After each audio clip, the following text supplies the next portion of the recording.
प्रधानमंत्री तथा मंत्रिपरिषद। प्रधानमंत्री तथा मंत्रिपरिषद। आर्टिकल 74 केंद्र का कार्यकारी कार्य राष्ट्रपति की सलाह पर मंत्रियों द्वारा किया जाता है। मुखिया इसका प्रधानमंत्री होता है।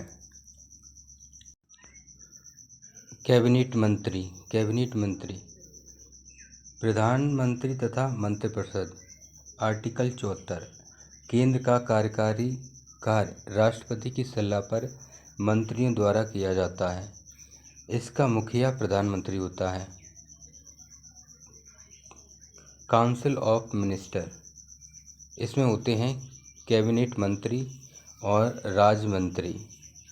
राज्य मंत्री स्टेट मिनिस्टर, राज्य मंत्री स्वतंत्र प्रभार, इन्हें उपमंत्री भी कहते हैं। यही मंत्रिपरिषद तथा काउंसिल ऑफ मिनिस्टर का निर्माण करती है। इसमें सदस्यों की संख्या कितनी होती है? न्यूनतम संख्या होती है 12%।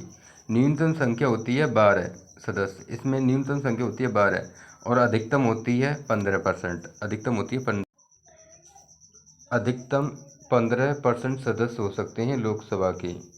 यह 91वां संविधान संशोधन 2003 के अनुसार है। संशोधन अधिनियम 91 2003 में इसकी संख्या निर्धारित की गई थी। अधिकतम संख्या 15% तक लोकसभा के सदस्य हो सकते हैं। 75 प्रधानमंत्री की नियुक्ति राष्ट्रपति द्वारा होती है। मंत्रिपरिषद नियुक्त राष्ट्रपति द्वारा। मंत्रिपरिषद की नियुक्ति राष्ट्रपति के द्वारा होती है। प्रधानमंत्री की नियुक्ति राष्ट्रपति द्वारा होती है। मंत्रिपरिषद की भी नियुक्ति राष्ट्र द्वारा होती है, लेकिन सलाह इसकी प्रधानमंत्री देता है। 75 का 3 प्रधानमंत्री प्लस मंत्रिपरिषद LS के प्रति जिम्मेदार हैं, लोकसभा के प्रति जिम्मेदार हैं।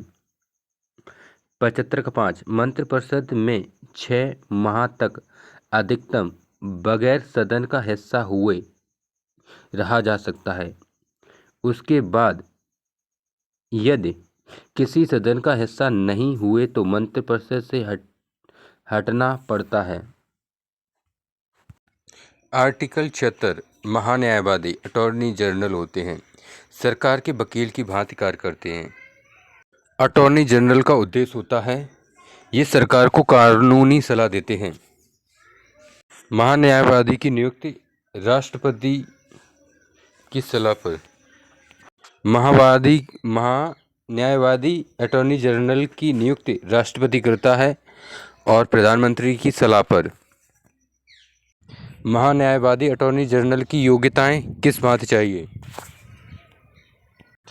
इनकी योग्यताएं CJI की भांति होनी चाहिए। भारत के सुप्रीम कोर्ट के जज के अनुसार की होनी चाहिए। अटॉर्नी जनरल महान्यायवादी की योग्यताएं CJI की भांति होनी चाहिए। SC मुख्य जज की अनुसार होनी चाहिए। महान्यायवादी यानी अटॉर्नी जनरल का कार्यकाल राष्ट्रपति की इच्छा के अनुसार होता है।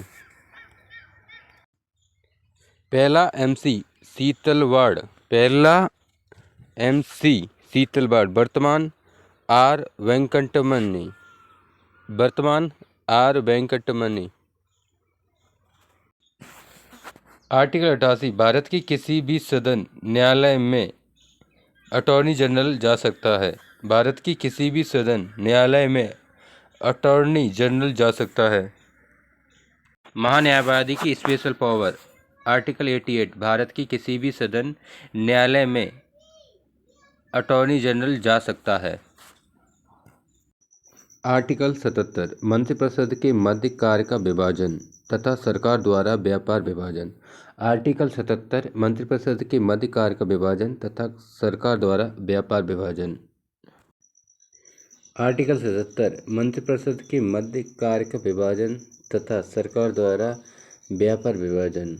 आर्टिकल 78 प्रधानमंत्री की शक्तियों का उल्लेख। प्रधानमंत्री की शक्तियों का उल्लेख, कर्तव्य, जिम्मेदारी। Responsibility and working of PM. Article 78 का 1, प्रधानमंत्री का कर्तव्य है कि वह राष्ट्रपति को कार्यकारी कार्यों की सूचना दे। 78 का फर्स्ट, प्रधानमंत्री का कर्तव्य है कि वह राष्ट्रपति को कार्यकारी कार्यों की सूचना दे। आर्टिकल 78 का सेकंड, इसमें राष्ट्रपति तथा मंत्रिमंडल के मध्य की कड़ी है प्रधानमंत्री। यह भारत का पहला अधिकारी होता है, फर्स्ट ऑफिसर ऑफ इंडिया। ये पॉलिसी बनाता है इसलिए यह भारत का पहला अधिकारी होता है। चौथा, तीसरा, भारत का पहला अधिकारी होता है प्रधानमंत्री। चौथा, भारत की नीतियां बनाता है प्रधानमंत्री। 78 का 5वां, कई विभागों का प्रमुख होता है, जैसे नीति आयोग, CSIR का, प्रदूषण नियंत्रण का, जनसंख्या नियंत्रण का, इंटर स्टेट काउंसिल का। केंद्रीय विधायिका, आर्टिकल 79 से 122। आर्टिकल 79, संसद की स्थापना व विस्तार। केंद्रीय विधायिका, आर्टिकल 79 से 122। आर्टिकल 79, संसद की स्थापना व विस्तार।